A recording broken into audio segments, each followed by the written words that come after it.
Hello and welcome to this week's episode of Found It, Fetched It. This week we're going to be talking all about should you use a dog field or a secure field to train your gun dog. We're going to talk about the pros and cons, and joining me for this week's episode are LWDG Group experts Samantha Thornycroft-Taylor and Gemma Martin. Now Sam, this was your idea as a topic. What makes you want to talk about this? Yeah, so like you've briefly touched upon, there are loads and loads of pros, but also some cons to using a secure dog field. And I think a lot of people can sort of get stuck in a loop that maybe isn't beneficial for their training going forward. So I think it's a good topic to delve into, and hopefully anyone listening will have a few ideas or better ways to use it moving forward. So, Gem, are there loads of like secure fields and dog fields around with you? Is this something that you see people using a lot of? Yeah, we're surrounded by lots and lots of secure dog fields. In fact, we hire one for our UK dog sports. And like Sam says, they're super beneficial and they range in different sizes. Some are like 3 acres, some are 5, some are only 1 acre. But they're a great tool if used right for your training. So let's talk a little bit about how people sort of use them at the moment, because I can understand we tend to like book the field, drive there, take the dogs off, no pressure because it's a secure field, and for like 30 minutes or an hour, our dog can be literally free. No distractions. We not have to worry about somebody coming up to us and going, it's okay, he's friendly, or any of that, because it's our field and it's all sorted. But I want to talk about whether it's actually helping us train or if really it's like holding us back with our training. Before we start, let's go through the pros of it, because we don't want to sound like we are dog field haters, do we? What are like the highlights of a dog field? So for me, I mean, I'm definitely not a dog field hater. I think they can be massively beneficial because apart from anything else, they can give the owner or the handler a huge amount of confidence, knowing that if something does go wrong, your dog is not going to jump through the hedge and run down an A road. And if it doesn't respond to your recall as quickly as you need it to, you don't have to panic that something bad is going to happen. So I think for me, the main benefit is the owner handler confidence, because it means that they can then take the next step in their training. Whereas if they were up on the open moors, they might sort of go, actually, I'm not going to let my dog off the long line because I don't know what's happened, or what might happen. Yeah, I think exactly that. Definitely the confidence thing.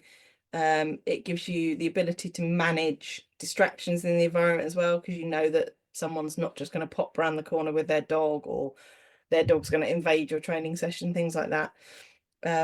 So yeah, definitely a great tool. I think it will, without doubt, like as you say, Sam, to expect the unexpected. It helps us to manage some of those sort of unexpecteds, because even if like a dog was the other side of a fence, or a horse or a deer, we've got this sort of genuine physical barrier that gives us a little bit of space to breathe, doesn't it? It does, exactly, and like Jem said, because they vary in size and they vary in location as well. So there will be a lot of secure dog fields out there that will have rough patches of grass and might hide the odd bird or the odd rabbit. So you can still practice with lots of natural wildlife scent, and you might flush the odd bird and you might watch the odd rabbit running away. But it gives you the ability to practice the correct responses from your dog in those situations. And also the confidence that if it does flush a bird or if it does flush a rabbit, it's not just going to keep running into the distance.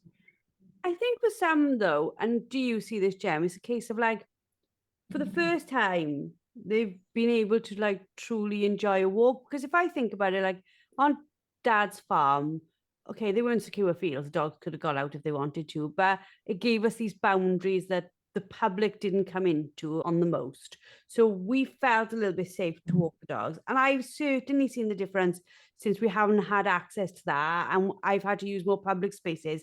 It's not as much fun like walking the dogs. So do you think you can understand why some people just take the lead off and go, do whatever you want because I have got the pressure released off me? Oh, massively, especially if you're dealing with reactive dogs or anything like that. Going somewhere that you know your dog's not going to have anything that is going to cause a problem. It's a massive, like, oh, I can just let my dog off and not worry. But that in itself comes with other problems that we're going to talk about in a bit. When you said a little bit earlier, you actually use it for UK dog sports. Is that because it gives you what we just talked about, all those pros, like a secure boundary, people have got a space to enjoy their dogs, and you're not having to worry about outside influence? Yeah, that's one of the reasons. Our field that we do the gun dog training in isn't enclosed, so that's one of the things that we need to manage. And the A-frame that we use for UK dog sports lives in the field, so that's another reason. Yeah, because that is another like pro of this. A lot of these dog fields, it's not just like a blank field. It's got things in there that helps people. Like some of them got shelters for like humans to stay lovely and dry while the dog goes mad outside. Or they've got like little agility jumps and little things. So you can do stuff with your dog you don't normally do. Yeah, a lot of the fields around us have all got sort of agility stuff, and they've got even climbing frames for dogs and things. So there's lots of things to sort of amuse you and your dogs while you're there. When we're talking about like the pros, these all sound like amazing, and people are probably thinking, well, what really are the cons? So let's go on to that a little bit. What do you see as the dangers, Sam?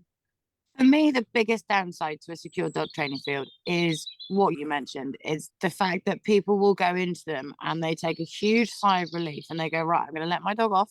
And my dog can now go and do whatever it wants for 30 minutes or an hour, however long you've hired it for.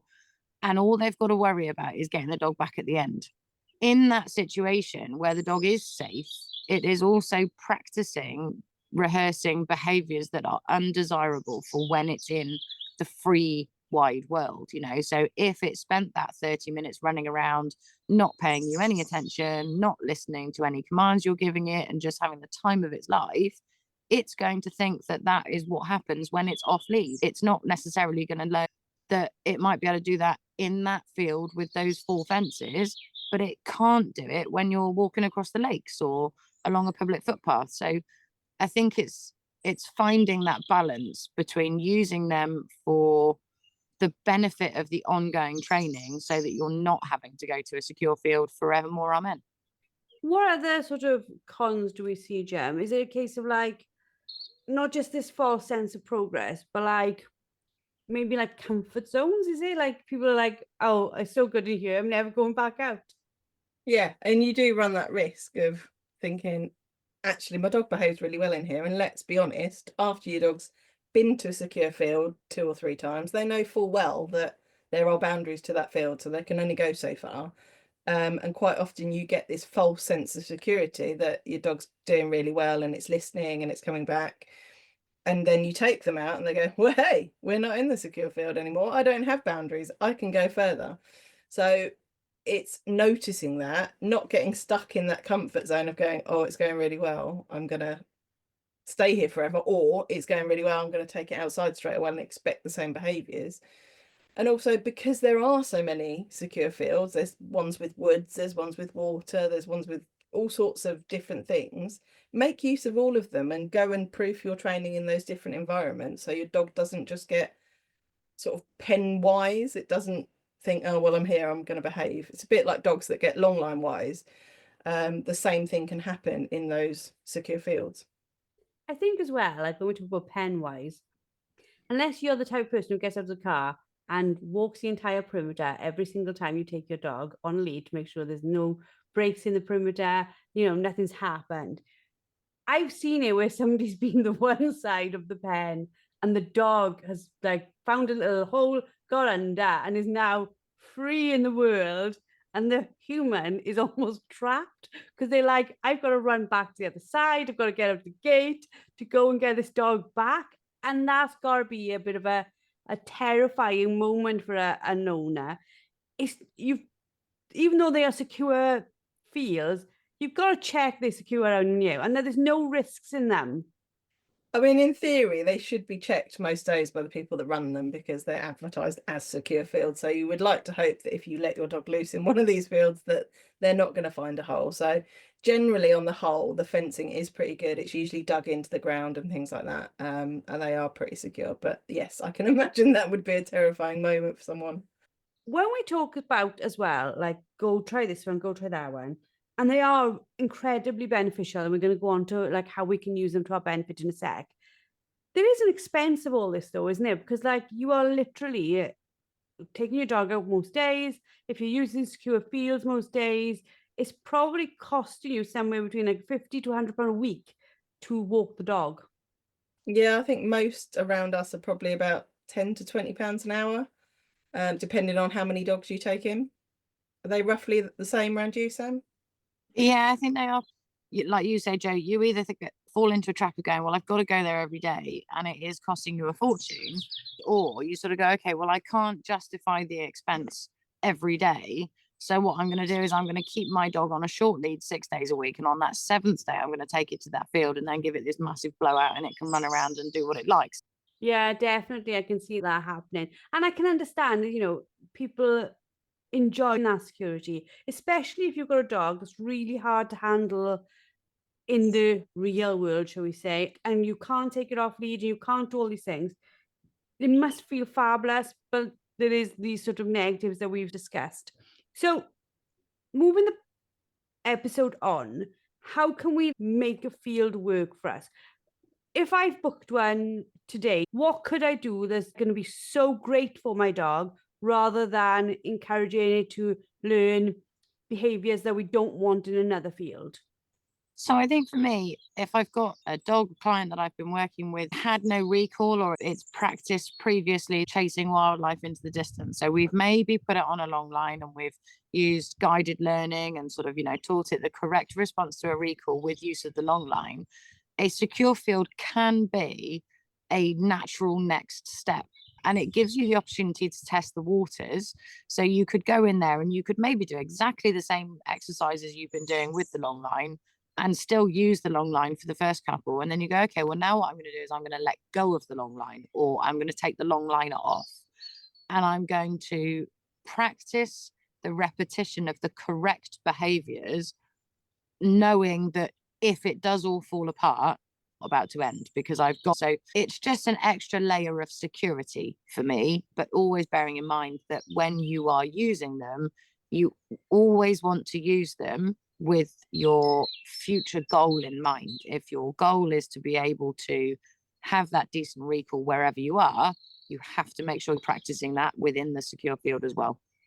Yeah, exactly that. And that's the same sort of guidelines we give to our clients that use them, is don't create any sort of grey areas for your dogs. It needs to be black and white with them wherever you go, wherever they're off lead. There's no point trying really, really hard to keep your dogs nice and close 6 of the days of the week, and then on the 7th day they go to the secure field and they're 2 acres away having their best life ignoring you. Because then we create grey areas, and when there's grey areas, dogs often make the wrong choice in those grey areas. So keep it nice and black and white for your dog, and give them a fair sort of chance to understand the rules. And I think also you can use it to practice with lesser distractions. So if you're trying to progress your retrieve, your steadiness to retrieve, or the number of dummies you've got on the floor, the direction, the distance, etc., but the only other access or place you've got access to is the really busy field that everybody with a dog uses, and your dog's struggling to concentrate in those areas, then you can take it to a secure field to progress other bits of training. Does that make sense? Yeah, absolutely. Yeah, definitely. Because I've been doing Gemma's masterclass on no more pulling. So like doing lead and heel work training with Arthur. And like I talk to you guys like every day and you were like, do it off lead. And I was like, what do you mean take my baby off lead? Because I don't have use of the farm. So I don't feel confident. So I can see how I could do the stuff with Arthur in the garden, and then my progression can be taking him to the secure field for my confidence more than his. He doesn't know any different. And using, like you said, good behaviors, good ways, making sure I train the good stuff. and then see that as my progression out into the real world. Is that what you guys are saying? Like, use it as a stepping stone, not as a place to encourage bad behavior. Exactly that. Yeah, and to not use them as sort of a crutch, and get too comfortable just being there. Use them to progress your training and make use of the fact that you aren't going to have those distractions, or, you know, when you're building distance on your memory retrieves, nobody's going to walk up behind you and go, "You've dropped this." Yeah, so make use of them for the good parts and don't let your dog practice the behaviors that you wouldn't want outside the field. Where can we take this then? Because we've done that. So we were to basically use our field as just like another tool. It's not our, we're going to live here forever. It's a case of we're using you, then we're going back out in the real world. And then I suppose for owners, if they use it that way, if they go out and then they start to see a problem forming, you can, as we always tell people, step back inside the field, the skewer field, and start working on rectifying that before we take it back out. So using it as this sort of like just place of safety to reinforce behavior. Yeah, exactly that. And you can always ask friends to come with you with their dogs and train together, so your dogs can get used to working with other dogs in a more controlled environment as well. So yes, they definitely have a use. Yeah, it can be either a stepping stone of progression, or it can be a place of safety if you come up against an issue that you need to go back and you need to work through. You know, you can use it for that as well. But it's a bit like, I don't know about you, Jem, but I sort of hear from a few people that get in touch and they say, "Oh, you know, my dog does this perfectly in the garden, but as soon as we go out on a walk, it all falls apart." And I think that's where it comes down to. We always talk about the 3Ds and the progressing through the environments and stuff. And it's a good way of adding an additional level of environment, but knowing that that additional environment isn't going to throw in a million and one other distractions at the same time. Fabulous. Well, hopefully, listeners, you've had time to reflect on your own field use. We would love to hear if you use them, if you don't use them, your thoughts behind them. And for those who are using them, we'd love you to think about whether it's helping you move your dog training forward, or is it just helping you to cope with life outside when you're trying to train your gun dog?